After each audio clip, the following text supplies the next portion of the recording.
Aujourd'hui, j'aimerais vous partager une panoplie d'informations concernant l'intervention en zoothérapie.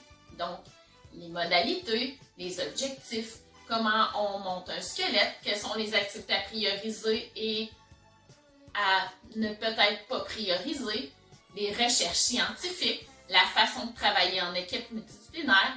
Donc, restez avec nous, je vous transfère quelques petites informations. Comment la zoothérapie doit être vue de façon complémentaire en équipe multidisciplinaire?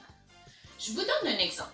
Souvent, nous sommes un moyen de l'extérieur. Donc, quelqu'un nous téléphone, un client nous téléphone et nous dit « La zoothérapie, ça serait vraiment très intéressant pour notre clientèle. » Souvent, nous allons demander qui sont les professionnels de référence quant aux objectifs qui sont travaillés avec ces mêmes clients-là et comment ceux-ci sont travaillés. C'est très important d'avoir une bonne prise d'information au niveau des professionnels qui travaillent avec ce ou ces mêmes clients-là. Je vous explique. Souvent, par exemple, nous allons avoir des interventions accompagnées d'un professionnel en relation d'aide qui, de un, connaît bien ce client-là ou ces clients-là et qui va venir chercher dans les interventions en zoothérapie, lorsqu'elles sont bien structurées, un autre moyen différent d'atteindre les objectifs, les mêmes objectifs qu'ils travaillent. Je vous donne un autre exemple. En fait, nous travaillons avec une professionnelle en travail social. Elle va voir, par exemple, ses clients sur une base régulière. Elle les connaît très bien. Lorsqu'elle sent peut-être qu'il y a des limitations au niveau des moyens qu'elle utilise, lorsqu'elle sent peut-être que l'animal aurait peut-être un effet amplificateur de certaines réactions, elle nous propose de venir se joindre à elle en structure de diamant pour venir supporter son intervention.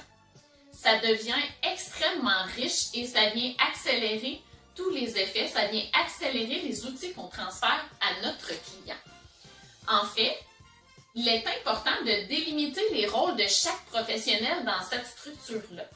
Je redonne l'exemple du travailleur social qui travaille avec nous en équipe. Elle va avoir vu le client sur une série de rencontres et le connaît très bien, connaît ses objectifs, les a établis par son nom professionnel, par sa structure, par la professionnelle qu'elle est. Et souvent, elle va nous transmettre les objectifs et c'est à nous d'établir en zoothérapie comment nous allons structurer la rencontre pour lui apporter, en fait, pour travailler les mêmes objectifs qu'elle travaille. Pendant l'intervention en zoothérapie, nous invitons souvent le professionnel à être présent. Il est d'emblée souvent présent, mais nous l'invitons davantage à être là. Puisque le fait de s'asseoir en retrait d'une situation que le professionnel voit son client agir en zoothérapie, lui permettra de faire de beaux reflets plus tard, des belles conclusions, d'amener d'autres discussions d'une façon différente, de venir observer son client et de venir peut-être constater des choses qu'il n'avait peut-être pas pu constater dans le cadre d'intervention dans lequel il avait vu ce même client-là.